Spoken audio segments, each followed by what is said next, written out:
make you so special? Why did he bless you? Think about it. I woke up this morning.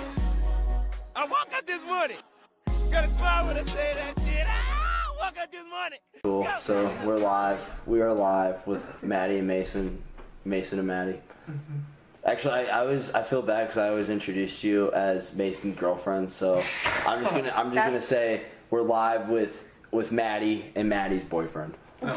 There we go. And I was actually thinking of questions for you guys earlier, and so if you guys were like a celebrity couple, you know how they like make like Jelena, that's like Justin Bieber and Macy. Selena. The answer is Macy. Macy, That's the only okay. one that works. What was that? Just the E for you? Like. I was thinking Madison.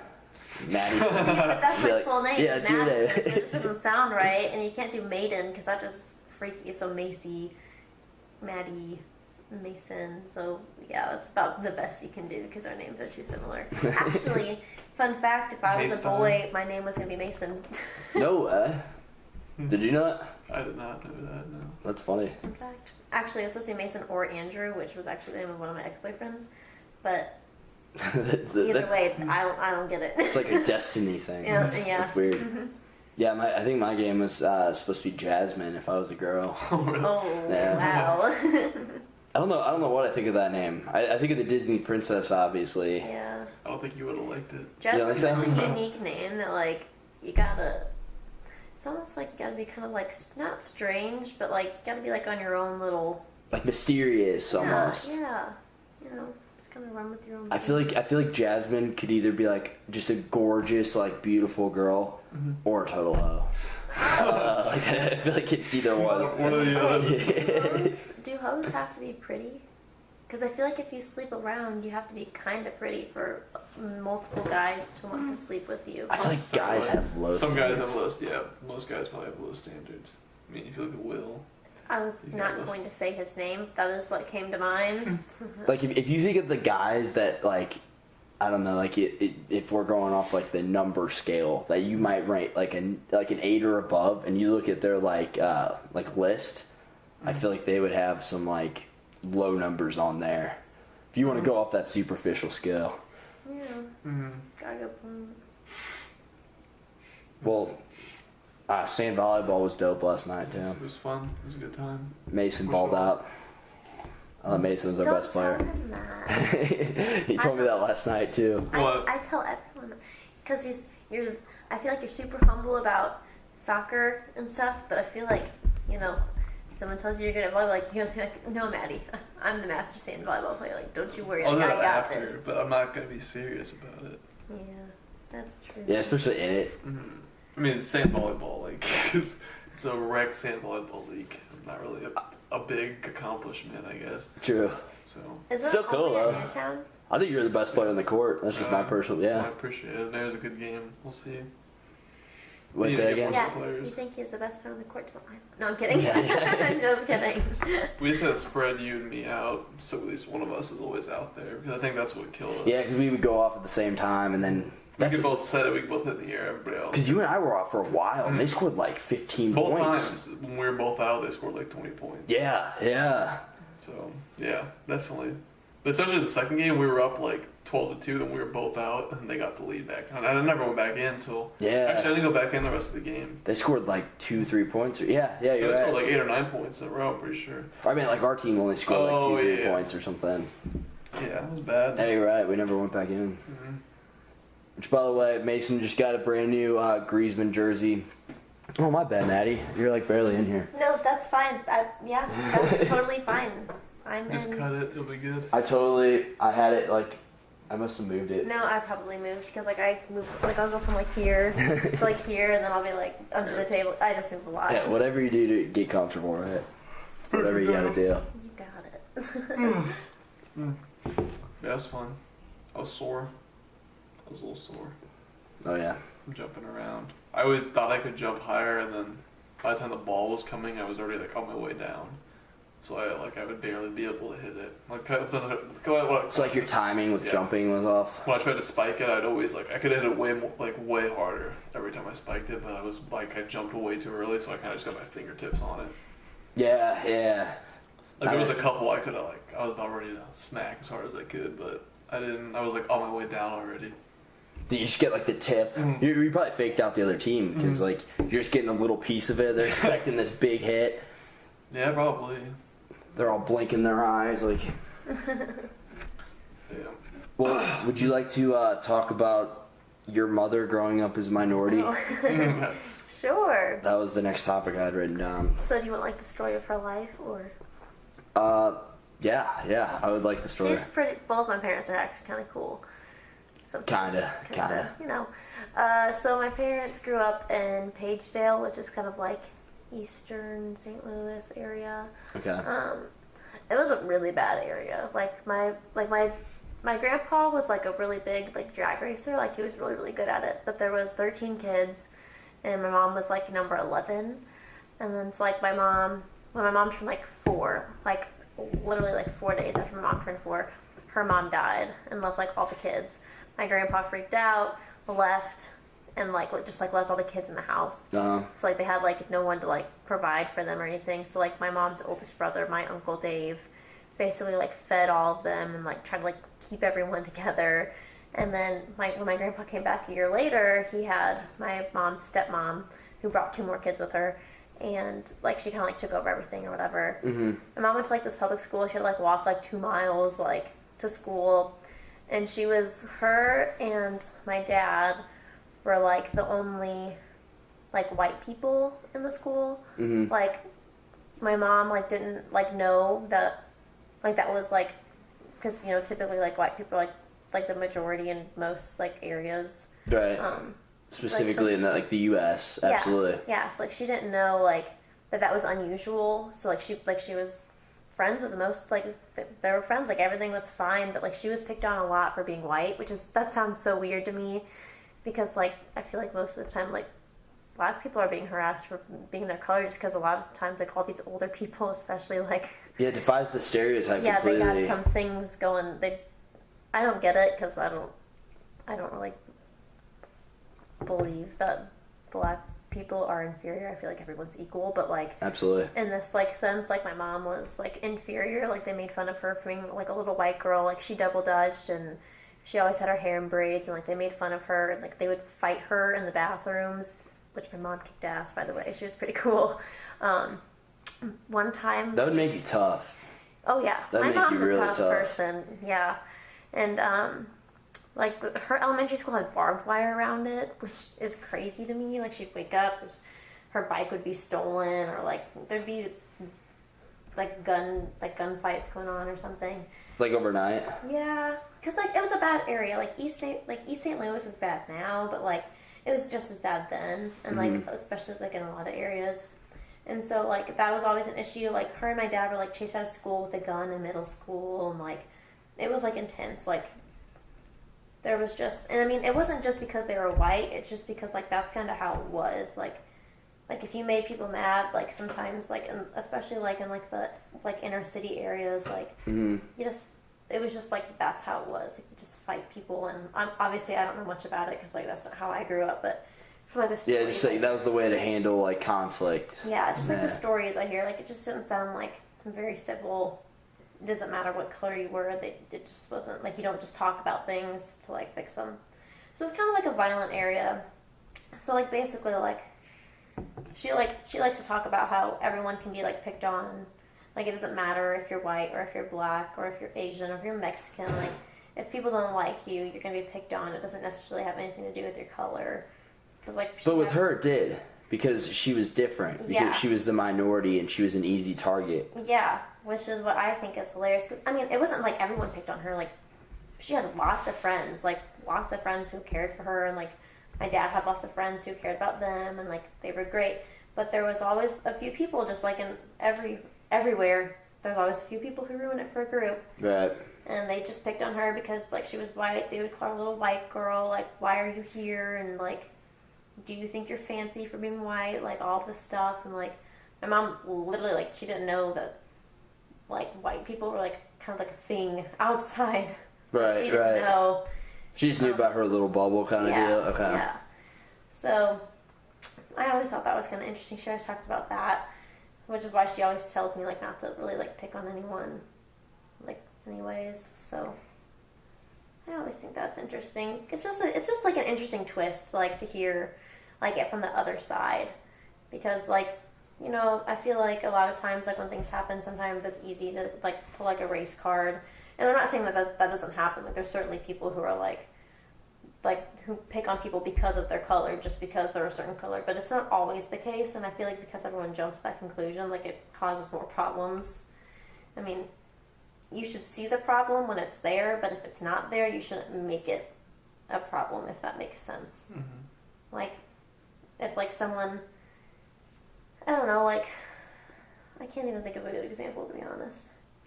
It is a weird aspect of human nature. Mm-hmm. Like since they're different than us, they become like inferior. Since they're the minority and an easy target, like it's all like I guess they set themselves up to be vulnerable because they are different and they're not similar to everybody else around them. So then like human nature, like we're gonna take them out, or like you said, like it's not even necessarily everyone. It really is like a very small percentage, especially in today's world. I mean, like racism's not super prevalent amongst our generation. I hope not. I don't. It's sad that like it was ever. I think I had to write a paper about like slavery and like racism throughout like the years in America, and I was truly embarrassed for like America's past, like that was even a thing that we had going on. That's how you should feel. It's embarrassing. Like, why would you ever think that's okay to do to another human? Literally, the only reason why they're any different than us is because they grew up, like, they originated from a different part of the world where the sun was hotter and, like, there was constant sun, and they would die of skin cancer, so their skin just became darker, so they adapted. Protected themselves. That's literally the only thing that is different. And it makes me so mad that people are like, oh, well, you know what? They're all like this, and all Asians are like this, and all Mexicans are like this, and all whites are racist. Like, that's not, you can't say all for anything. Like, because that is really becoming like a topic in like modern, like especially like in the West right now, like in the U.S. specifically, like the white straight male, it like is becoming a target because of like the blamed oppression in the past, and like just because you're a white straight male, you get all this ridicule now from like the side that was like that doesn't make sense. It's like fighting hate with hate, but where's the justification there? Yeah, like you're just creating a new problem. It doesn't make sense to me at all. Actually, like psychologically, that's how most humans work, and I think it's crazy. Like there was like, I don't really know like what the specific studies were that were done that like really proved this, or even what it's called, because it's been a while since I was in my psych class, but it was like something along the lines of like, let's say like I was like ruling over you, like you guys, and I treated you guys like shit. Like I was like, you guys are gonna cater to all of my like beck and calls, and like whatever I want, you guys are gonna do, and like you guys hated me, you hated it, so you always think about how much you hated being treated the way I was treating you, right? So you'd think that once you were put in charge, you would treat other people, even if I wasn't a part of the people that you were controlling, other people correctly and like how you would want to be treated. But psychologically speaking, most of the time you would go and treat them exactly how you were treated because you're mad and you want to be the one in charge, and so you're going to do whatever was done to you to all those people. And I think that's exactly what happens. Like, racially, people get mad, like, all the white people are racist, well, all the Asian people are this and that, and so they just switch and they just blame, they just keep going back and forth because they want the other people to feel how they felt. But it's fighting fire with fire. It really is. You should just treat people exactly how you would want to be treated in their situation, like exactly. Like, you should not, like, if you don't want someone to pull your hair, don't pull theirs, right? So if you don't want someone to call you a name, don't call them a name. Absolutely. It's just so easy. I don't know. Maybe it's not that easy. I feel like it's easy. I don't like being mean to people. Well, I mean, that's definitely one response, and that's a very common response. I personally, I don't know if it's the way I was raised or just the way I choose to respond, but I'm usually a lot more empathetic because I've been in those shoes. Like I know what it feels like. Well, a prevalent example, like when I was younger, like I felt I thought I was stupid until like freshman year of high school. And then I don't know, there's like a pivotal moment in my life. So I know what it feels like to be stupid. So any point in my life now, when I see somebody in a vulnerable position to like be made fun of for being dumb, or maybe somebody who actually is being made fun of for being stupid or something like that, then like I've always been extremely empathetic, because I know how it feels to feel that way. And that's a more empathetic approach, but like I feel like the other approach is more like anger. Like you're angry about what happened to you, so therefore you're gonna get even. You're gonna get like good. Which I agree. I don't agree with that at all. Yeah, I just don't like it. I mean, it actually makes me sad to like be like, even like with Mason, like we've been dating for 3 years practically, and if he gets on my nerves and like I snap at him, like 5 minutes later I will be like sad that I even if it's not that mean, like I'll like almost tear up, like I'm sorry, like I didn't mean like to be mean, and like it just because like. Why do you think that makes you sad? Because I love him. I don't want to be like annoyed with him. You know? So you're kind of mad that like you let your emotions get the better of you. Yeah, like it's and they snapped on him. I feel like the people that you care about most, like it's most easy to snap on them because like you know they're always going to be around. But like you can't do that. You know what I'm saying? Like my mom does that to me all the time. It's just freaking nuts. That's funny you say that, because I've been thinking about that a lot lately. Isn't too. that crazy? Like you like the people you care about the most, you sometimes treat the worst, and you're like why do I do this? Yeah, you're totally right, because especially like the people that are super like loving and very nice towards you, and you know they're like their love is unconditional, but then you spend so much energy and time to like please the people that are just temporary in your life. That is a weird concept. I mean, obviously, like with us, like it's easy. Like obviously, like we're gonna get annoyed with each other. We don't spend as much time as we used to anymore together, but just because we don't have time. But it's easy to kind of get like kind of snappy with each other because, I mean, if you say like I hate when Mason tickles me, but he knows it's gonna make me laugh, so he does all the time. But sometimes I just really don't want to be tickled, so I'll be like, Mason, what the fuck, stop. And then I feel bad because I was like, he's just trying to make me happy, but really, I just really do not want to be tickled all the time. You know what I'm saying? Like, it's just like one of those things that's like, Yeah, true. Like, I don't like it, but at the same time, he was just trying to make me happy, so like. At the same time, like those shitty times though, that like you are getting mad at him or he's getting mad at you, like vice versa. Like they kind of reaffirm like why you care about that person too. Like if they're gonna stick through all like the bullshit in the relationship, and then they're still gonna like stick around for like the good parts, then like. Yeah, and I feel like like if you get like mad, like that means like you kind of care. Like I mean, obviously tickling is different, but like if I like find out he does something stupid, like I'm probably gonna be mad because I care about him. I don't want something to happen to him. Like if you don't really care, like like if I hear like one of his like kind of like acquaintance, not friends, but like acquaintances, just something ridiculous, I'm just like whatever. Like that's. I mean, if something happens, then I'll be sad, but like it's not like I would be like completely heartbroken. You know what I'm saying? But like if something happened to him, I would be heartbroken. So like why? I think that's why I get mad. So like it kind of getting aggravated, and it's kind of like good because it means that you actually care. But if you're just like whatever, I don't care if you go do heroin, like that's obviously bad because you should care that your boyfriend does heroin because he's your boyfriend. You want him to live, right? Absolutely, absolutely. Did I explain that right? Yeah, because you want the best for them. You want the best for them. Yeah. You got me. Good. I was like, I didn't explain that very well. Yeah, I get that. Well, what do you guys think are some of the major causes for depression in the United States? Because we have the most like affluent, most I don't know, just like. Whenever I'm with you guys always have like some like something that you guys know about. She talked about this yesterday. Oh really? Okay. Okay, that makes sense. Yeah. You guys both just look at each other and grin. No, we have a relationship. We have relationship language. Oh, yeah. No, I'm kidding. Some mind reading. Yeah, telepathy. Yeah. I actually go. talked about this yesterday. Do you want to talk? Oh, it is a weird concept though. Like we're living in the greatest time.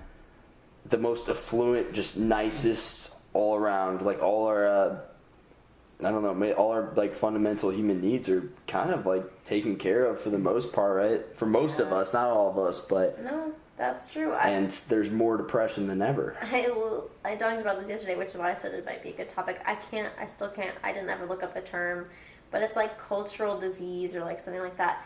Depression and like anorexia and bulimia, they're very real. Like, I'm not trying to take away from the fact that they're like not, like, that they are real. Like, I know like those are things that actually happen. Like, they're actually really hard on people, and like it's difficult to deal with and all that stuff. I'm not trying to take away from that fact before I even start talking. I don't want people to think I'm like, that's not a thing, because it is. But if you go to places like Asia, China, Japan, there's no such thing as depression or anorexia, because people think, I feel like there's like this concept here that if you're not happy all the time, you're depressed. But why would you be happy all the time? Think about it. Like, if you're not jealous, like if you don't feel a need to like want to do better, and like you don't have like that ever, like if you don't ever have like that feeling of like being sad, then you'll never know what happiness is. Like, how could you ever be happy all the time? Because you wouldn't even know what happiness is. So people, like, I feel like here are like, oh, well, if you're not super happy, you're depressed, here's some pills. You know what I'm saying? Like, that's not how it works. We definitely over-medicate. Yeah, in China, they don't have pills. They're like, yeah, we're sad, but like, we'll be happy in a couple of weeks. Like, it's fine. Like, well, what about Japan? Because Japan has one of the highest suicide rates. Just talked about this with him too. So Japan, it's been like a long-running thing. I mean, I don't know how it is now, but I know like in the past in Japan, like being proud, like pride is like a big thing there. So like like having a family that you're like proud of and like is doing well and like in like the society is important. So I know, like, I don't know how many years ago it was, I know for a long time, like probably at least hundreds of years ago, like it used to be a thing where if you embarrassed your family, you killed yourself to avoid and like bestowing embarrassment to like the rest of them, like that kind of situation. Okay. So like if the family does something to like embarrass themselves, like religiously, spiritually, like whatever, like they would just like off themselves. It's not because they were sad; it's because they were embarrassed. Like they felt like they were like shamed. Really? Okay. From wow. society. Do you think that many people would kill themselves for that reason? That's a lot of people. Historically, yes. That's So you're saying like happened. maybe it's not always that reason?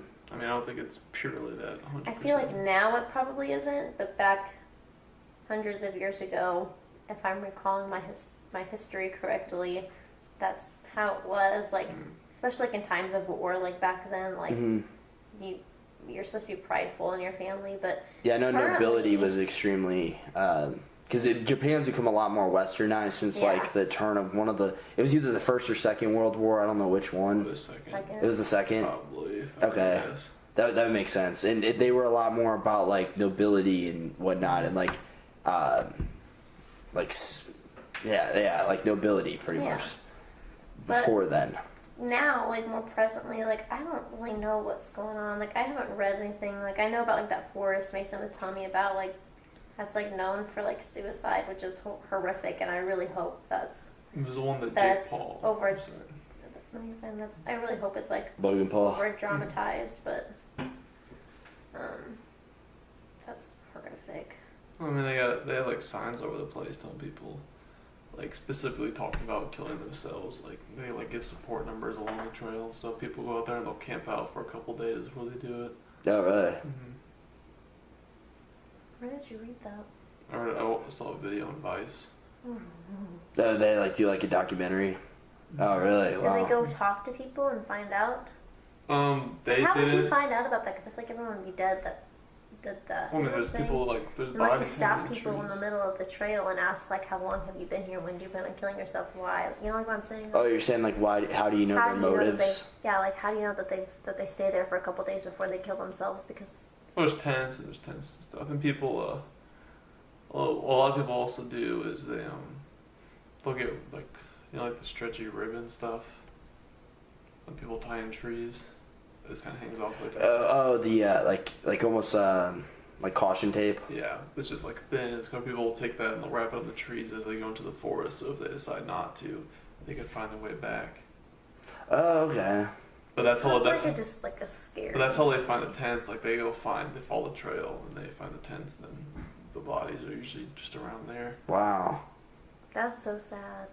But like they were talking to a guy that I don't know if he was like somebody who worked there or somebody who just did it just to be a good person, but he would go into the woods and try and find people and stop them. Oh, that's what's up. I hope. Or he would talk to them and see what they were doing. That'd probably be really annoying from their perspective. It's like, dude, I'm just trying to die. Go away. But at the same time, like, who knows? Maybe they have someone who's doing. Yeah, exactly. Maybe they need somebody to talk to. But at that point, it's definitely not a cry for help. They're definitely serious about taking their own life if they're out in that forest with those intentions. That's a scary thought. I don't. But you have to look up why they do. I mean, I'm sure they probably leave notes or they have their books or something. Yeah, I'm not sure if it would even. I don't know, because like since it is more Western, I don't even know if it would be about nobility anymore. I have no idea. Because I mean, it's not like they're fighting in wars. It's not like, you know what I'm saying? Like, True. It's not like there's really anything that they would be noble for. Well, just the nobility of their family name, possibly too. Because I do know they value their family name over in like Oriental cultures a lot more than we do here. That's true. Which would make sense. But that is a good point, because like I always kind of just assumed that the main motive for suicide would be depression, not like I didn't even take into consideration. Yeah. That was a big thing. Like, I don't remember what war it was, but my history teacher was talking about it. Like, because like the thought from Japan was that we would be like our families. I think it was. I wish I would have taken better notes, but I think it was something along the lines of like they thought. And I don't want to say it wrong, because like if anyone who's listening to this knows the correct way, please tell me.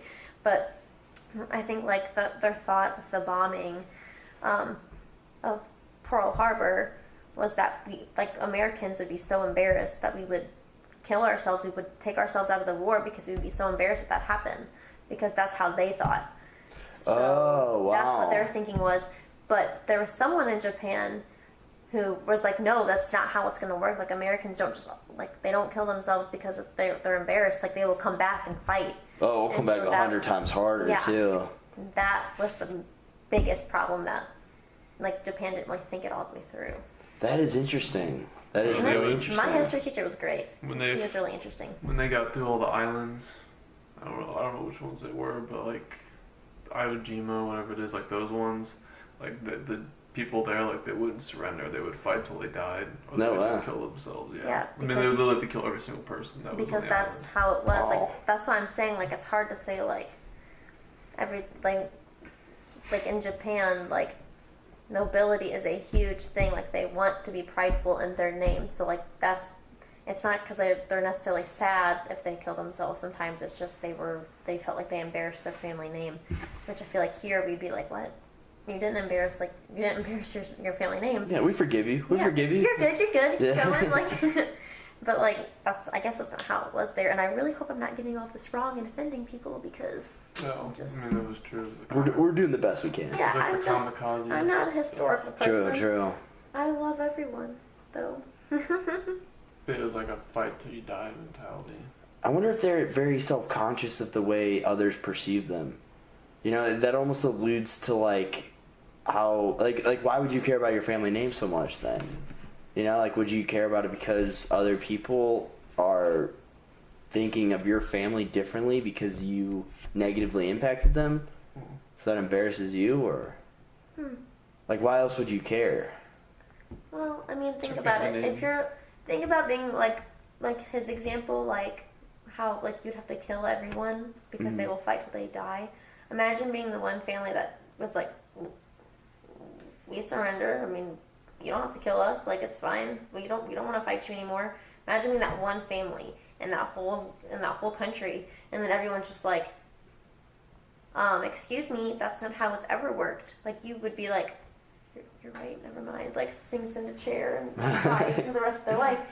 Like, that's just how it was. Like, they were just expected. But you have nobody around to judge you because everybody who didn't surrender's dead. Yes, that's true. Yeah, good point. There was a story of a Japanese soldier, and I want to say it was one of the world wars.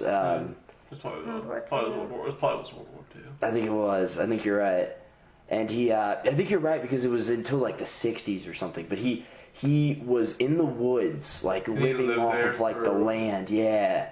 He lived there for like years. Like I'm pretty sure it was around the 60s. Yeah, he thought the war was going on for a while. And they found him and he was like trying to fight back or something. Now I think about it, the book, I got that one, I read that in a book called The Subtle Art of Not Giving a Fuck, and I read it like about a year ago, and I can barely remember it now. That sucks. I hate how memory works that way. I wish you could, like, once you memorize something, you, like, have it, you know? Because I remember, like, telling that story, like, way more, like, in detail. Be great for school. Yeah, true. Yeah, that is really interesting, though. Well, why do you think depression's so prevalent here, though? Just because there's all these It's a medications culture and thing. people are telling you that you're depressed because you're not because you're not consistently happy. Like, it's the quick fix. Yeah, Like, that's what he was saying. Like, people are used to having like you look up a question, you have it 10 seconds later. It's like people don't want to like wait and like work for like satisfaction. Like they want it now. So like if they want to be happy right now, here's a drug, try it. True. If it doesn't work, we'll give you a different one. You know what I'm saying? that's a good point. And like things like anorexia, like I feel like other countries, I don't know about other countries because I haven't traveled and I'm going to do that one day, but like right now, like they don't idolize tiny skinny little girls like we do here. So like they're not really focused on being super tiny, super skinny. They're just focused on being healthy. So like here, I feel like sometimes eating disorders develop because we have a country that idolizes such tiny people. Like even like I didn't like develop an eating disorder, but like I definitely had some type of disordered eating for a little bit, especially like while I was cheering, because like I'm a pretty small girl, but like some of the flyers that were on some of the teams I was on like were really small, and I was like, well, I need to be smaller, so I would cut. Did they find like the smallest girl on the team and use them as the poster child? Kinda. I mean, not really, not really for cheer so much, like not for like the teams I was on, because like my coach did a great job at like making sure like she knew, like we knew that we were all healthy and we were all great the way we were, but like still like seeing like all those other little girls and like I was like, well, I'm little, but like I'm not that little, so I would start just feeling like, oh, maybe I'll just take out like that half of my meal and I would just eat that half, or you know, like just like stuff like that. But like it obviously becomes much more extreme in girls who feel like they are not what they want to be. Like they just see all these pictures of these models in magazines or on TV shows or movies, and guys too. I mean, guys can have eating disorders as well, But it's definitely a lot more common amongst females for much sure. more prevalent in girls. That is, yeah. And Wow. just like my little sisters are probably just a little bit bigger than me, and they have kids who are telling them they're fat. So imagine like you see only skinny people in all these magazines and TV shows, and then you have kids saying you're fat. What else would you want to do? Yeah, true. You know?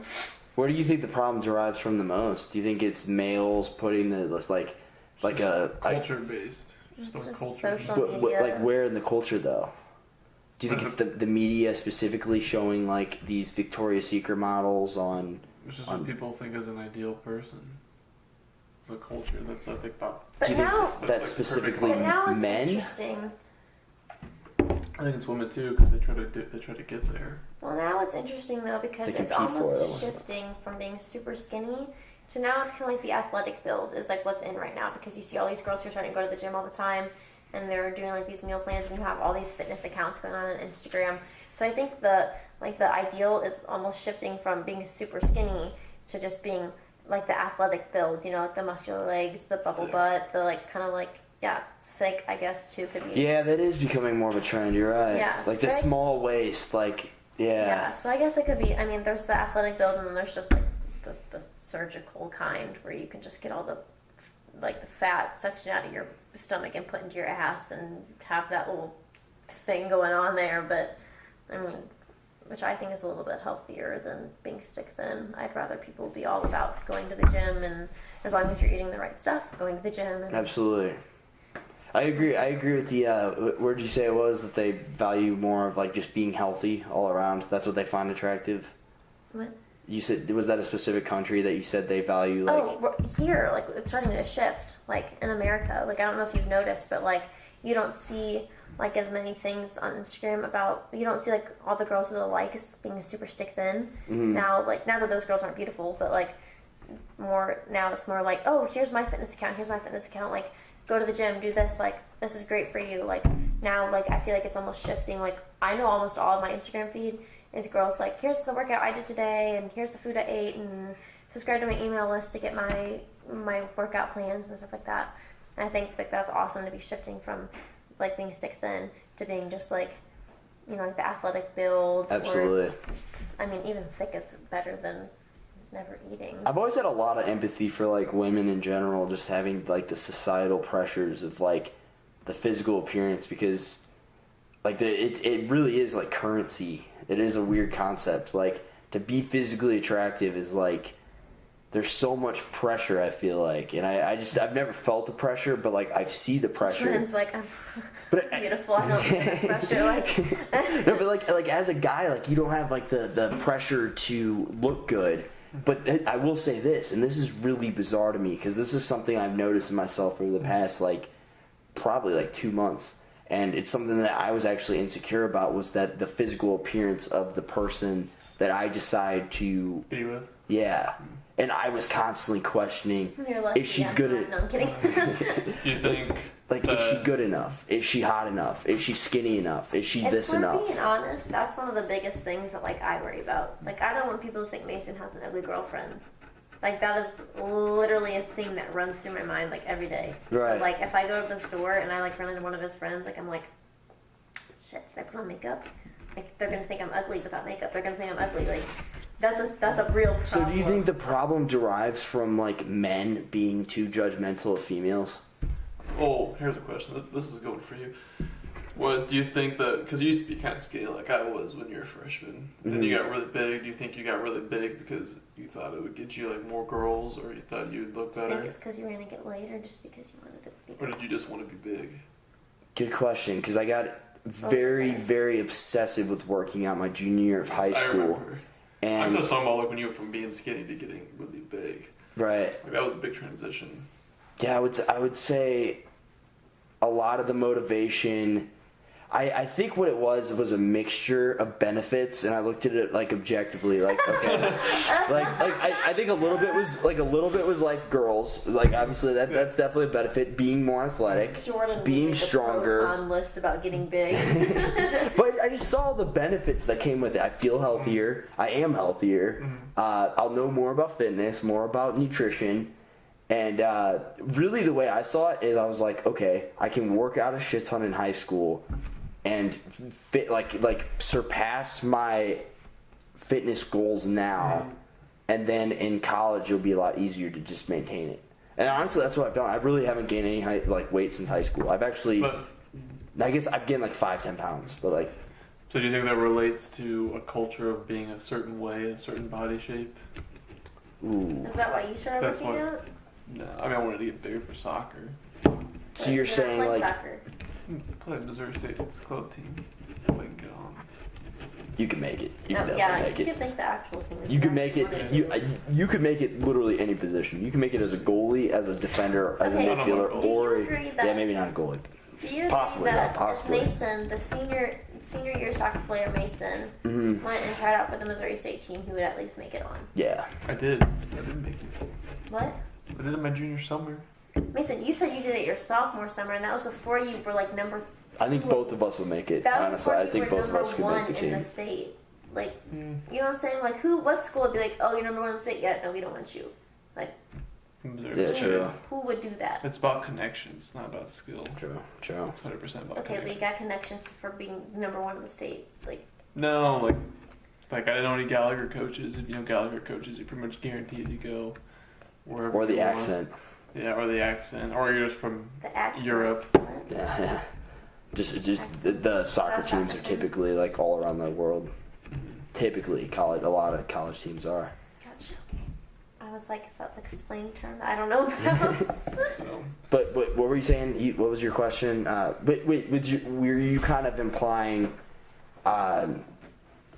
the question of were any of my actions like based out of like insecurity of not being big enough? Sure. So the same thing as a girl losing weight to get skinny with anorexia, but it's your version as a guy gaining weight? More ideal. Do you feel like shape. I'm trying to work out to get laid? Really, sex has never been a huge like motive, like.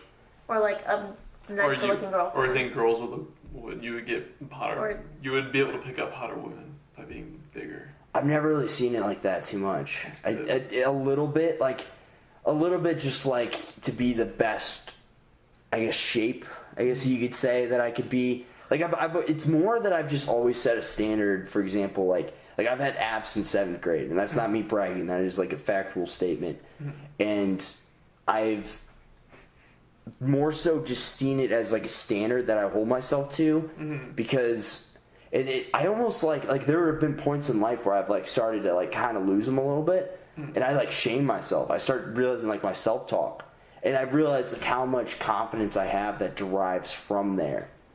And I'm not even saying it does anymore, but like back in the day, like the fact that I had abs gave me a lot of confidence, and that confidence led me to present myself better, which led to like me deriving my confidence from other areas of life, other aspects. Okay, so yes, a little bit. I think a little bit. It's hard to put my like self in like the paradigm I viewed the world with, like in high school. I bet a little bit, but I know for a fact that I've never been like, okay, I'm gonna do this. I'm gonna work out every day, and the main motive is pussy. Like, nah, like it's never really been that way. Nah. See, like that's like the same thing with girls though. Like they don't do it just because like, oh well, that guy won't think I'm hot unless I'm stick thin. It's more like, oh well, all those girls in the magazine are super skinny. All the girls in the movie are super skinny. All my friends say I'm fat, so. So it's the like competitive appeal amongst women? No, it's just because they feel out of place. They feel out of place. Not like. Well, I can't say for all women. There's always not good enough. Everyone has different reasons. Like you can't say everyone's depressed because they're not happy. You know what I'm saying? Like there's a different reason for everyone that goes through disordered eating. Do you think there's like a expectation, like a cultural expectation, and yeah, I mean, describe the perfect girl. Go. That's the thing, though. You can sound dicky. I don't care. No, that's the thing. Like when girls comment like perfect on other girls' pictures, I'm like why are you telling your friend that she looks perfect? Because nobody's ever gonna look perfect. Okay, well, and if you're chasing describe the ideal girl in America's society. An ideal girl, not personality, okay. Like totally just physical features. Yes. I'm pretty impartial about hair color. I mean, I prefer like blonde or brunette. I'm pretty impartial though. I'm kind of impartial about like eye color too. I would imagine I would definitely favor like proximity, like having good like jawline. Yeah, like they say. Well, they say that you're attracted to. I can't think of the word. But like good angles, you know. Like, yeah, a certain angle. There's like one angle that's. It's like the golden angle, whatever. Yeah. Yeah, I know what you're talking about. And like certain like eye separation, like how big your eyes are, like size of your nose. Based off that one number. Yeah. Yeah. I think the ideal girl I would like to find some imperfections in, because I feel like that would create a lot of insecurity as a guy with like if you had like the ideal Western civilization girl and you're walking down the street with her Instagram model, like a fitness model. Like that would actually kind of suck in a lot of ways. Like especially if they're getting DM'd all the time. I mean, it depends on her, like who she is as a person. That's awesome. Nobody's ever put their feet on the table. Oh, sorry. No, that's awesome. That's awesome. You want me to put them down? No, keep them up. Keep them up. Take your shoes off if you want. No, that's fine. That's just how I sit. That's funny. But I don't know, like a tight waist. I'm kind of impartial about. I like big boobs. I like small boobs. I'm impartial. He likes all the boobs. I do like a nice booty. And then nice legs. But I mean, I wouldn't. Kind of like athletic, like an athletic build, like girls who like work out and they just naturally like not like necessarily like rock hard abs, like super defined muscles. You just like someone who looks like they have done a sport. I definitely favor the fit look. Absolutely. Yeah. I mean, like look at my ex-girlfriend Julie. Like she's training for like American Ninja Warrior or something. Yeah. Like, she was ripped. She was ripped. She's awesome. I love Julie. Debatable. Okay. I didn't know you guys got along. No, good for you. I'm not gonna bash her. I got nothing bad to say about her. I actually didn't even know you knew her, to He's be in honest. such a good mood. It was so funny. That was funny. No, I see her all the time. We took pictures. She saw me at the spring tailgate. And she came and took a picture with me, and we always say hi. Sorry. No, it's cool. No. I'm not gonna respond negatively because somebody's impacting your life positively that happened to cheat on me. Like I'm not gonna. She cheated on you? Oh shit! Yeah. Oh my god! To somebody that I introduced her to as well. And Well, it could be worse because his uncle's wife cheated on him with his best friend. Imagine that. wait, say that again. Okay, so imagine you're married to Julie and she cheats on you with your best friend. And then they get married. Wow, really? Yeah. I didn't know that happened. Yep. Wow. Best friend Oh, since high now school. that's on camera. Sorry. Since like middle school. Sorry, elementary Brandon. Wow. We'll say this. Dude, I could Oh not. my God. No, like if Can you you're cut that out? if you're committed, like honestly, I never really edit these up. Is that fun? Is it? Yeah. I mean, you said it. I don't think you would love to see that in the video. To be completely honest, but I don't know. That would be different because if you're married to somebody, that's completely different. That's crazy. Wow. Yeah, that sucks. Mm-hmm. I feel like I've said too much. I'm done talking today. No, you're fine. You're fine. No names were dropped. Yeah, she said his name. I said it. Oh, really? Oh. All right. Well, next topic. Yeah. How about that? How many views do you get on these? I think I got like 20 the other day. Actually. Okay. Yeah. Just as long as like. Well, if it's about me and you, they're more likely to watch it. True. That is true. It's not about us. We're just But we're in featured. Sometimes we're in it, so, So no one's gonna watch just because we're in it. He might. We're just if a they bunch see of it. lames. I don't know. Well, this is probably or if my 45 mom minutes watches in, he it, might- she's like, "Oh my God, Brandon, guess what's in this video?" You just said the name now. We're 55 minutes in. It's fine. I'm sure at this point, though, I would assume, and I don't want to speak for him because I don't know him super well. Really cool guy, though, by the way. But True. but I would assume he's accepted it fully at this point, and it's not like we're like talking bad about him. We just stated a fact. Right? I just said it could be worse. Yeah. But it turned out great for him. That's how I see it too. Like if that wouldn't have ended, then other things wouldn't have started, and I wouldn't be who I am today, and I can say that I love who I am today. So I feel like that's the best way to look at it. You know, that's the best way. Like if anything bad happens, like just try to make it a growing experience. Try to find a way to benefit from that obstacle. You know. I feel you. I'm sorry, my tailbone just really hurts. No, you're fine. What do you guys think the world would be like without dogs? Sad. Sad. Well, I would never have allergies again. Well, there'd be a lot more unless there's cats. cats. I'm not a big fan of cats. So. Cats are a bunch of bitches. That is a good point. There would be more. Like people would definitely want companionship with pets, and cats would probably be a very common I'd alternative. rather get rid of all the cats. Yeah, I wouldn't. I would not. I People don't think have I would cats. shed one single tear if all the cats left. People who have cats I generally. know like that sounds so mean. I don't think but I'd care that much either. A lot of people that have cats actually do like them, usually, but I feel like there's a specific kind of people that would like them. Like, I don't know. It's just not my thing. I like to be affectionate with my animals. Like, I like cuddling dogs. I don't Yeah. like having my Yeah. eyes scratched out. Well, Cats bite and like they'll go from being all like meow meow to like and it's weird. True. I feel like a fair flip portion on you. do, but like if you had one that was like completely tame, like never bit or anything like that, would you still want a cat or no? I'd rather a dog. Oh, plus, absolutely. when you come home, They don't the cat respond doesn't to come you. doesn't come greet you, doesn't care when you come home. Your dog's like freaking pumped up that you came If home. I had a cat that acted like a dog, we could talk. A cat that acts like a dog? Yeah. It's fair. You know? That's it. That's what I love about dogs, though. Like the unconditional love. I love that appeal. And I don't even know if it's like unconditional love. I think it's more like, this is gonna sound bad, but like the dog is kind of like dependent on you, and it's like I feel like some people get like a sense of like I don't even know, like a sense of accomplishment because they have something depending on them and like waiting for them. You know, like cats, like they don't really give a shit. Always loyal to you. You know, like they're like, well, if you don't feed me today, then I'll just bitch at you. So you think people like that feeling of having somebody or something to depend on them? Mm-hmm. Unconditional love, no matter what happens. True. That is awesome. Do you think that's healthy? To like. I mean, as long as it's gotta be a balance. Respect. Well, like let's apply that same logic to people.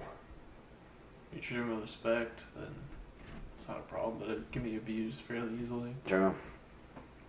Yeah, I know somebody who likes to find people to that are kind of like more vulnerable, I guess socially, that you could say. And I don't think the intentions are necessarily good. But at the same time, I've always really gotten along and really almost seeked out like I feel like I was a somewhat well liked person in high school. Like I got along with like a wide variety of groups. But I've always really enjoyed the company of like people that have less options. Does that make sense? Like people that don't necessarily have as many friends, because I have found them to be more loyal, more genuine, and I don't know, just something I just really enjoy those type of people. Trustworthy, absolutely.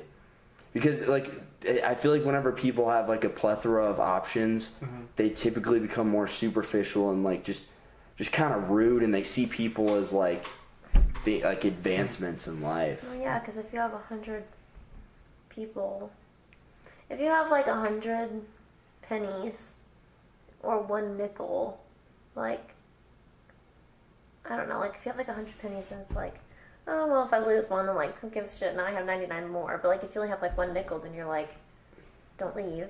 You're the only monies I have. You know, like what I'm saying. Like if you have like 100 pennies, you're just like, fine, I don't like you today anyway. Go away. Like I have all these.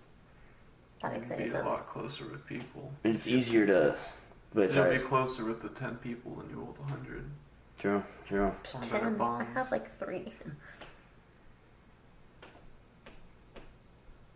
I feel like you can always I guess a lot of people, if they have 100 pennies, then they start treating, I don't know, like a fair amount of those pennies that they maybe see as lesser, they start treating them like worse. And I don't know, I don't like that approach at all. I agree. Yeah.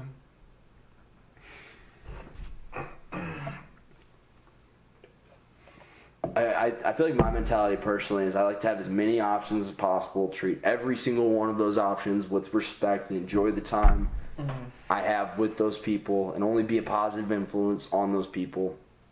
And then like kind of pick and choose like the ones like you value like a little bit more, because obviously you're not gonna like have like everybody's gonna be your best friend, but yeah, apparently you can have like up to like 150 friends, and then after that it gets kind of start forgetting people and like details. That'd be a lot. I don't even think I have 10 friends, for being real. Like I have like a lot of acquaintances, like a lot of people that I chat with a lot, but like I don't even know if I would call them like friends. Like I have a friend who I've known since 8th grade, and I can call her a best friend.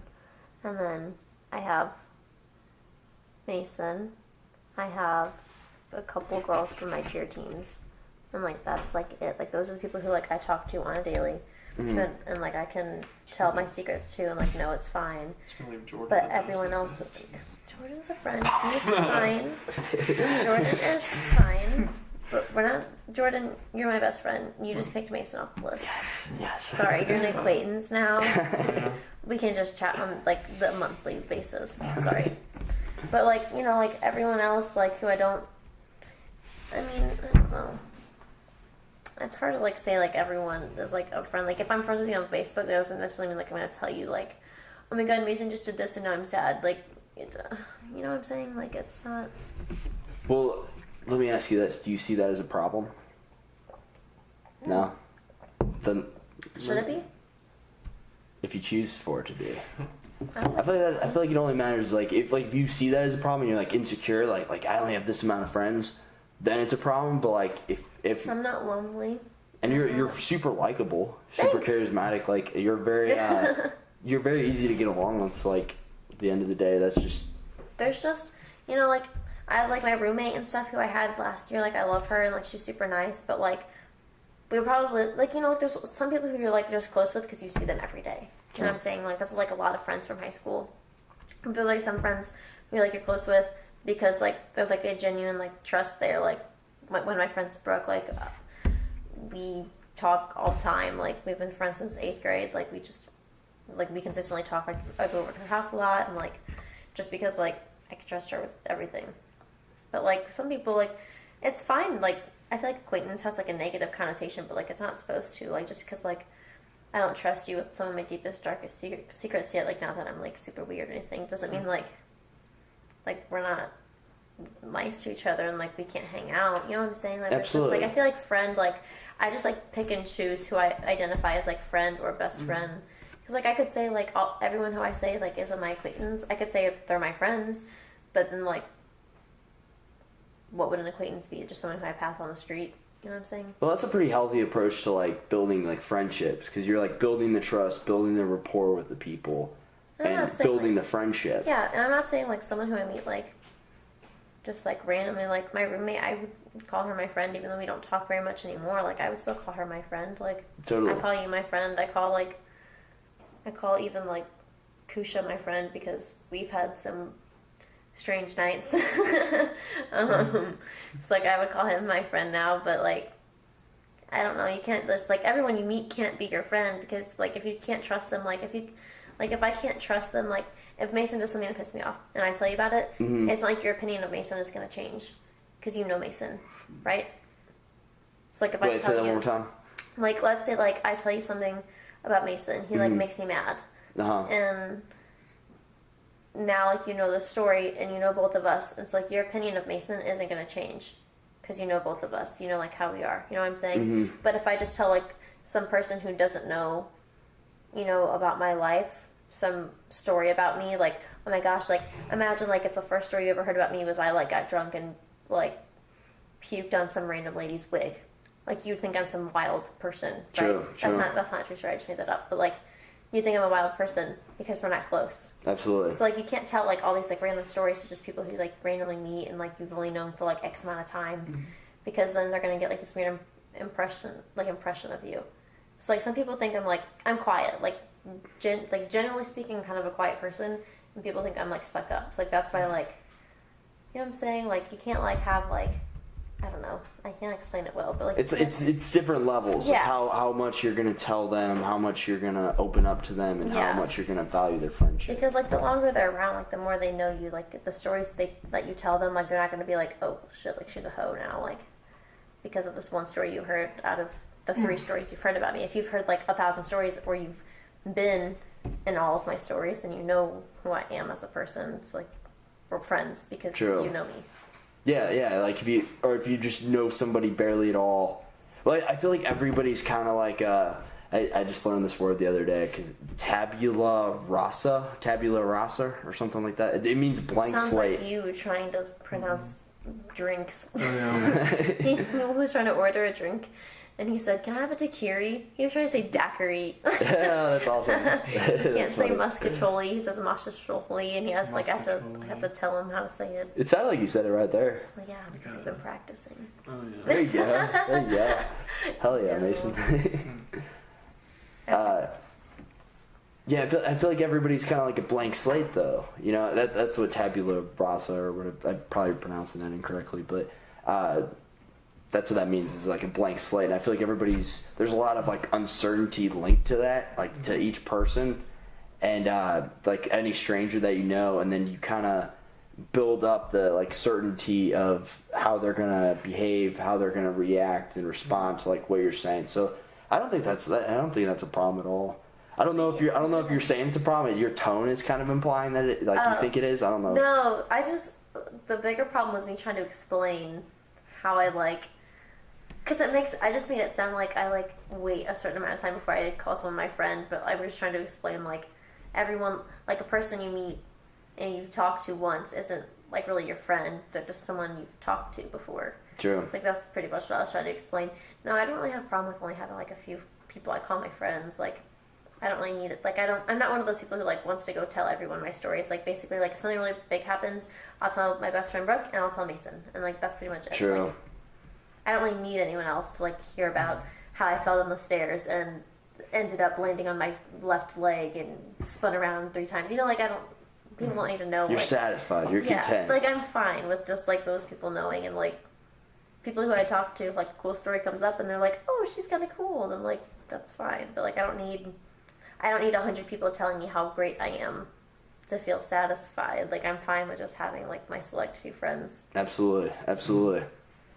That's how I am. I feel like I feel like I have a lot of like friends, but I keep my like inner circle very close. Sorry, I like bruised my tailbone a really long while back ago, so like it hurts if I stay sitting, so I'm just gonna like It's fun. stretch for a second. It looked like you were doing the what's that the Fortnite thing. Oh, I like Yeah. a stance. Yeah. I was like, I can do that too. It's really embarrassing because like I bruised my tailbone falling on a guy's head, so like I can't really like complain much. Do you guys want to do like one more question and then call us quits? Sure, let's go for it. Cool. Do you guys think pain or suffering can be used as a tool? Tool for what? Just in life, like can you find benefits in the pain?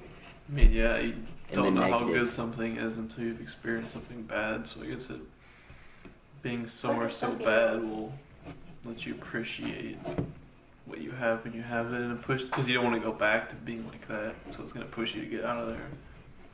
That's Or to how have it better. evolution works. Like think about it. Like a stuffy nose. I don't know how else to. Sorry, I don't know how else to like explain. But like a stuffy nose. You know, like I'm super allergic to dogs. So if I don't take my allergy medicine before I go somewhere, I get a stuffy nose, runny eyes, the whole thing, and I'm miserable. So next time I come over, I don't want to experience any of that. So I take my medicine so I can live.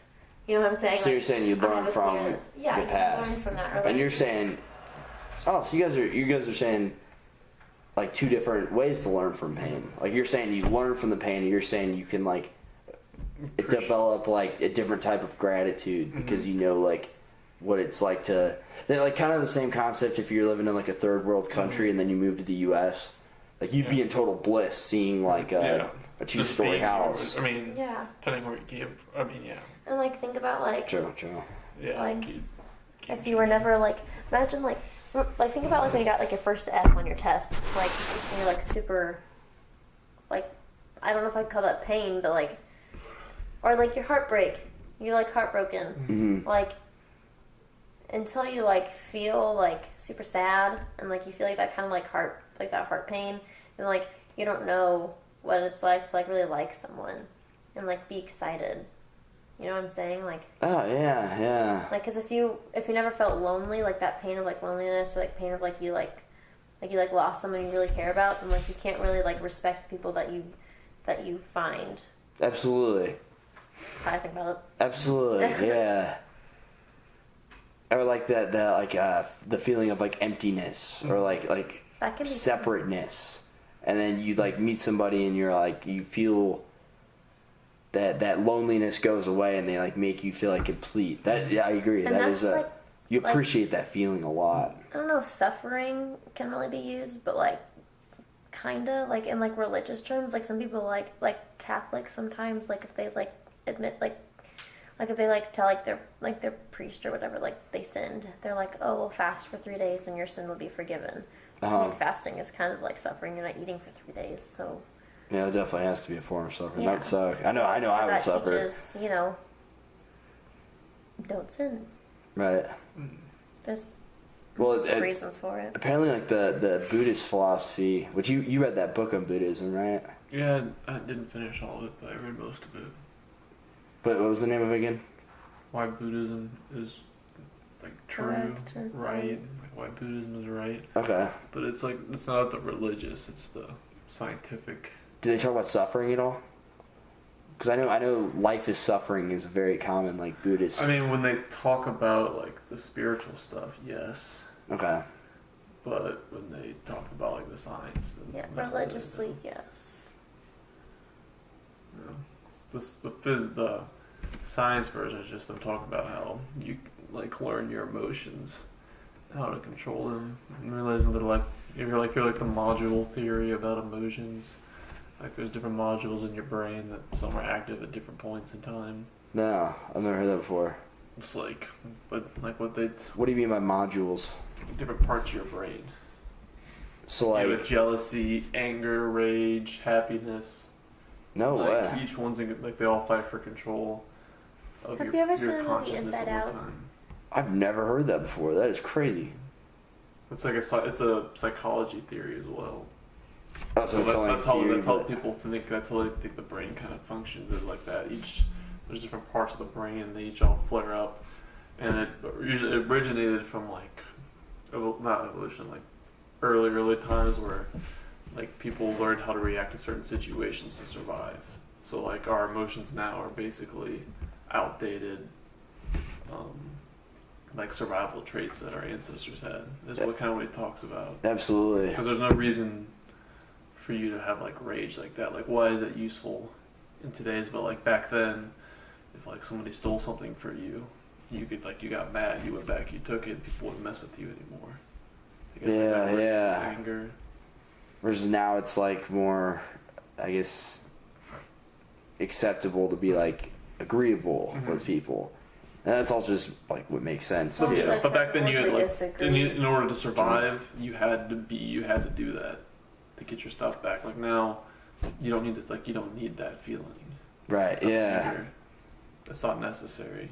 It Yeah, leads to good bad point. decisions. It leads to problems. Irrational thinking. Yes, basically. So there's a lot more negative than good. But originally, it was designed to do good for people, and it did. I like that concept, like the inner battle. Like they're trying to fight, like, because I do feel like I feel like human beings are very capable of like good and bad on both extremes. I mean, like there's definitely evil in this world, and there's definitely like love and just awesome people as well. He talks about how like, especially he like meditates and stuff. But like whenever the camera died. Yeah. He like talks about like whenever like something's happening, like you stop and you think about like where that emotion's coming from and like why you feel that way. And then as you get better at that, especially like through meditation, you think of scenarios of like things that happen, you think and like you concentrate on that feeling, and once you get good at it, he says, like you can sit there and think about that feeling and realize that it's not real, it's pointless, it's just a mentality, and you could just let it go and you don't feel anything. Wow. Like it's kind of like he relates it a lot to the Matrix. That kind of like how Neo is. Yeah, after watching that movie, because I didn't watch that movie until like later on, and I by that time that I had watched it, well, actually no, I'd watched it in the past year, and since then I had like learned about like the Buddhism philosophy, Yeah. and I was like, wow, this is actually kind of a religious movie in a lot of ways. Keanu Reeves is like he went around, like he learned Buddhism, like he meditated, he learned all that stuff, that mentality. For Really? that movie, yeah. But it's also very Christian at the same time, as well. In what ways? Well, the last movie, whenever have you seen all three? I've seen the first well, two. I this think. is gonna ruin the ending for you, so I can tell you if you want. Oh, spoiler alert! Probably not. Just out of consideration if somebody is listening. Basically, well, I'll just tell you what it looks like, Okay. so you can look out for it. Basically, something happens and it's like a big fiery cross, like a cross. Like he's just like he. I mean, it'd make so much more sense if I told you why I'd be religious. But basically, there's a sacrifice and there's the cross, and it's supposed to be related to like Jesus sacrificing himself. Okay, so a lot of like symbolism. Mm-hmm. Okay. Yeah. Yeah, that's interesting. That's interesting. Mm-hmm. There's a whole bunch of stuff on it, but Yeah, that is really cool. Like the inner battle. mm-hmm. I've never heard that before. I like that. I like how you worded that too. How they're constantly fighting. Mm-hmm. That's what what he says is like you unconsciously like they're in the back of your mind. That's what I mean. He said like psychologists believe that that's true. Mm. That's like a psychology theory as well as a Buddhist ideal. Oh wow. So I mean, you can read the book if you want. It might interest you. Yeah. Do you own it? Yeah. I'll definitely borrow it.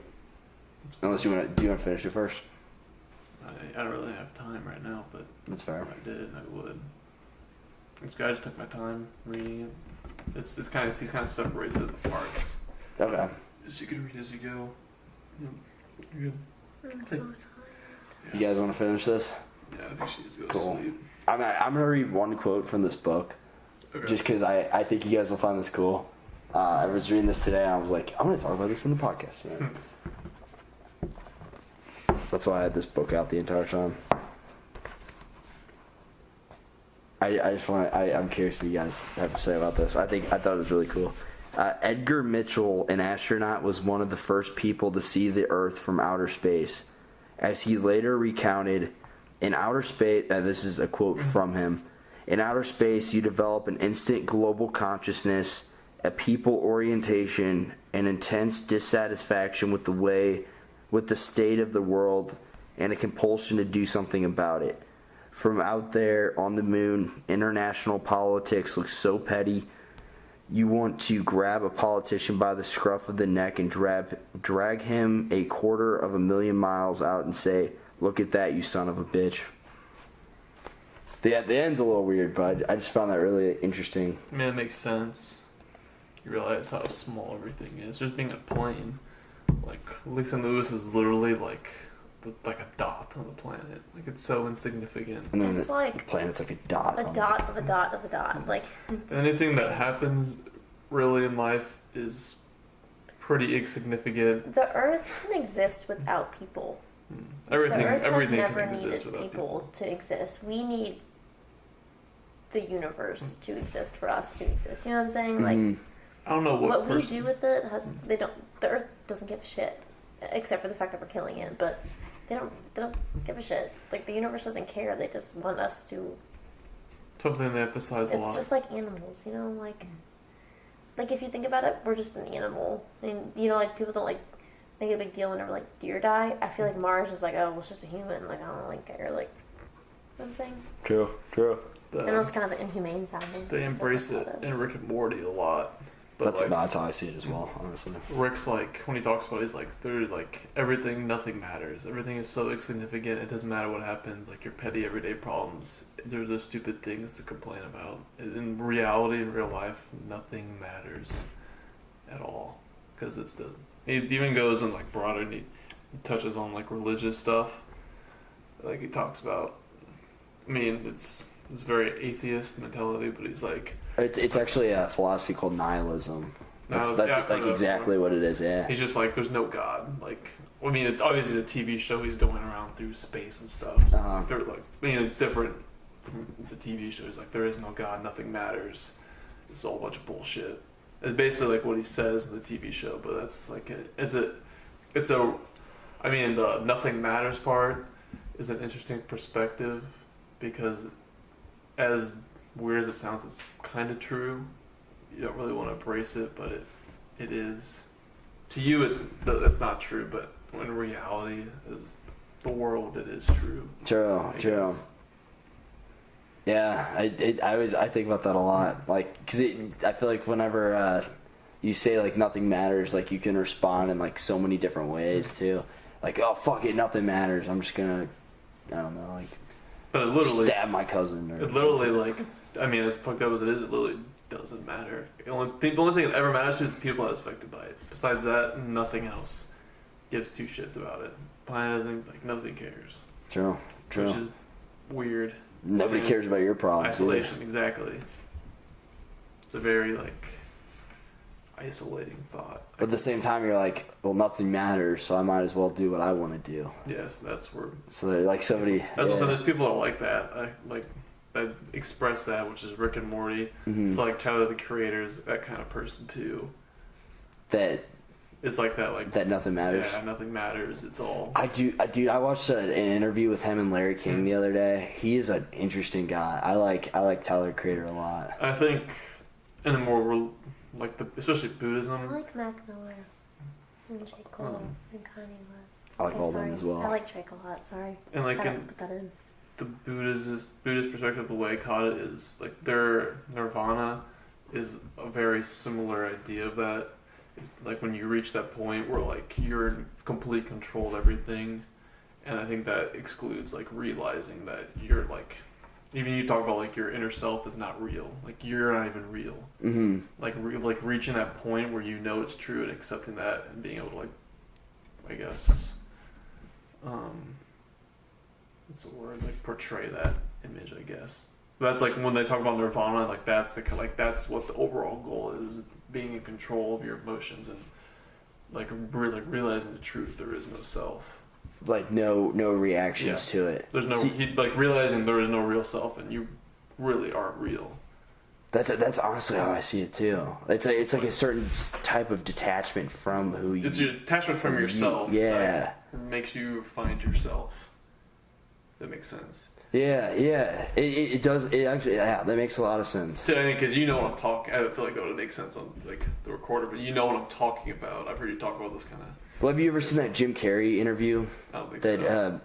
It's really bizarre if you watch it, but he walks up to this reporter and he kind of tries to like walk away from her, and she kind of like chases him down a little bit, and he says some really weird stuff, but like what he's saying, the way he goes about it is all wrong, but like he's actually saying some like real truth. He says something along the lines like, we're all just, there is no me, there is no you, and then she's like, and he's like, none of this matters, because he's at like the Grammys or something, or some award show like that. He's like, no, he's like, I just wanted to find the most meaningless thing I could do today, and that's what I did. And then she's like, well, don't you think this has meaning, because all these incredible people getting together? And then he's like, no, I just wanted to find the most meaningless thing. He's like, there is no you, there is no me, we're just and then he starts going a little like, where he loses like the common man. Is he's like, we're all just well, he probably lost the common man a while ago, but we're all just tetrahedrons like floating through this existence or something like that. I mean, pretty much we're just a bunch of atoms. I mean, our conscience is electrical signals. Pretty much a computer, biological computer. Yeah.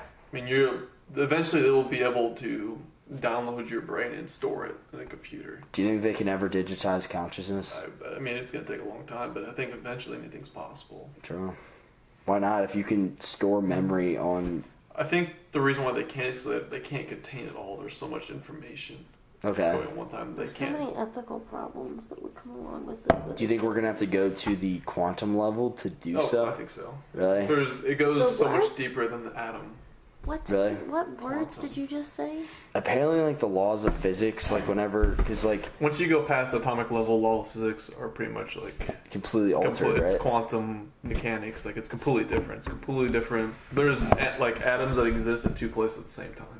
There's an equation we use in my Chem 1 class, which will teach you this, where it's... When you do the equation, it's literally impossible. You can tell where something is going to be, but you can never tell where it's at. Or you can tell where it's at, but you can never tell where it's going. You make my head hurt. And then there's also... So light behaves as a wave and as matter. As like sound and matter at the same time. Which is fucking crazy. Yes. And I forgot what they did. Okay, so the way they discovered this is they had like a room. Was it the double slit? Yes, the double slit experiment. And they would send waves through it. Right? Like the sound waves, and they would record it, and it would bounce a certain way. And then they would send light through it, and it would bounce the same exact way, like it was a wave. And they were sending individual, like... Photons. Photons. Like at one at a time. But a photon is like a wavelength and an atom at the same time, kind of. No shit. But it has no mass either. Or very, very, very, very small mass. But that's how electrons are too. Electrons are so small, like you can't... Like they almost don't exist. They're so small. So that's what the double slit proved, that it behaves as both simultaneously? Yes, simultaneously, yeah. And then once you go down past the atom, there's like a whole another world of physics. Like, have you ever heard of the God particle before? No, I never have. It's based... I don't remember specifically what it was, but it's something like... They basically recreated a Big Bang inside of this like 1 mile loop. They basically created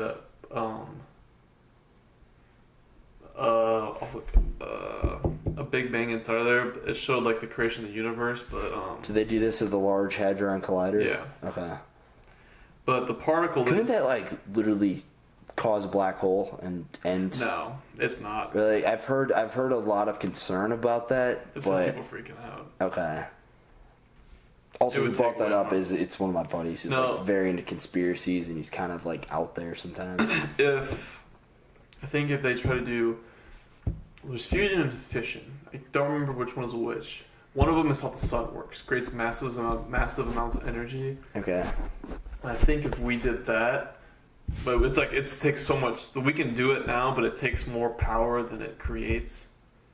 But if you have it efficient enough, you can create unlimited amounts of power, like without. I don't think it costs any power. Like it's basically instead of breaking apart minerals or atoms, it's rebuilding them. I believe something like along the. Really, that's what the sun does? Oh no! 'Cause I've always wondered how the sun burns like forever. I've creates just energy. never understood that. Okay, so it creates energy that it therefore burns again, and it's just a reoccurring I don't know. cycle. Yeah, basically it's so hot, but it takes massive amounts of energy to do I it. have to go soon because Owen's gonna lock me out of the house. Okay. But I'm gonna take a long shot when the way they referred to it, but I'm pretty sure the God particle was like the way that energy is formed. Okay. Like they recorded like the energy, like real energy, like move, like the creation of energy. So they're trying to, in essence, create energy out of nothing. Kind of. Oh, that's funny. Miss Cookout for sure though. Did you watch The Office? I have a basic understanding. I mean, if you don't get it, I don't get it either. It's just I don't get it. The true Office fans would know. He knows. Okay. I don't get it. But the Higgs boson thing is crazy. But like after you go to the atom, like shit gets real weird. Like gets crazy. I don't understand. I mean, I'm sure when I keep going into chemistry, it'll make more sense. Mm-hmm. But like just from the basic understanding, like it was total brain fuck the whole time. Like it didn't make any sense. But here, I'll tell you what the God particle is. I've never heard of this before.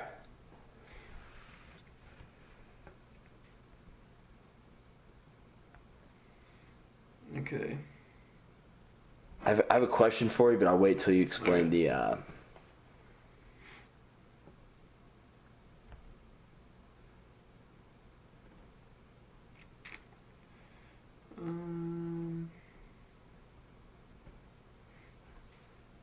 But the biggest thing was that like all the theories they had, like that particle proved all the theories that they were like they had created like 60 years worth of theories, and that particle proved that they were like in the right direction. That the stuff they had been seeing and recording and predicting was actually right. Okay. That was a big thing. Do you know who created the theory? Higgs boson. Higgs boson. Boson. Okay. I think that's his name. Never heard of him. And there's also the thing that here at antimatter. There's like more antimatter than matter in the universe, but we can't see it. I've heard that, and that's literally all I know about antimatter. And like the You want me to show you a video its basic behavior. from Bill Nye the Science Guy? Would you want to show me after? Guys, Yes. Like at some guy hit a bear on the highway in Cuba, Missouri. A bear. there's a bear? A freaking bear. Wow. What was your question then? Is it dead? Well, it is now because it got really badly injured. So they had to euthanize it. Oh, that's sad. It's a freaking bear in Missouri. Wow, I didn't know we had bears here. We're not supposed to have bears here. I hope they come and hang out with us. We have cougars in the area. Oh, Yeah, okay. Not cool with The me. God particle is what they believe gives mass to matter. Like the weight. Wait, Okay. It's the reason why something weighs that weight. Like why atoms have mass, why we have mass. so within all atoms there is a God particle? Is that the technical name for it? God particle? Higgs boson. I'll read it like this. One of the most important and mysterious... Okay, here we go. In layman's term, different subatomic particles are responsible for giving matter different properties. So like movement, weight, mass, Okay. like that. One of the most mysterious and most important properties is mass. Some particles, like protons and neutrons, have mass. Others, like photons, do not. The Higgs boson, or God particle, is believed to be the particle that gives mass to matter. The God particle nickname grew out of the long. Oh, here we go. Okay, let me read this last one. This last one. The standard model of particle physics is a system that attempts to describe the forces, components, and reactions of the basic particles that make up matter.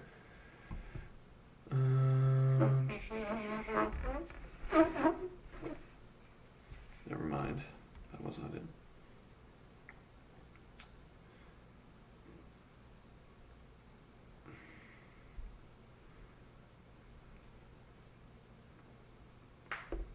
Basically, it's like if something has this Higgs boson particle and it has mass. That's like light doesn't have the Higgs boson particle in it, so there's no mass. Oh, okay. That's basically what I'm getting from this. So there's an absence of it in light.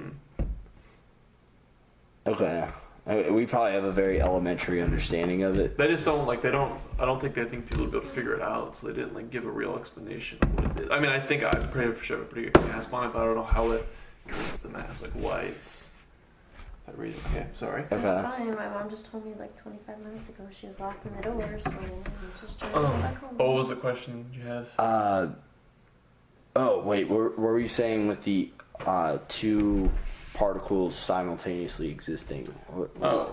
They're so like small that they can theoretically exist at 2 points at the same time. That's where parallel universes come from, because it can technically happen twice, and it just keeps building up. And that would be infinite. Yes. If it can happen twice. Yes. Because it would just continue like that would happen, then it happened again. Wow. Endlessly, for infinity, forever. I think it just broke his mind. Wow, yeah. Well, yeah, that's crazy. I've looked into the multiverse like from like a physics standpoint, and it is so difficult to comprehend. But take good chemistry classes, and once you understand like what particles are and how they work, it makes a little bit more sense. Okay, I've been like getting into physics literally just the past few months. Chemistry So I have a very basic understanding. But cool. Thank you guys for coming on. Hour and a half. Not bad. Do you guys have anything else to say? I love people. Maddie loves people. Cool. We are out of here. Bye.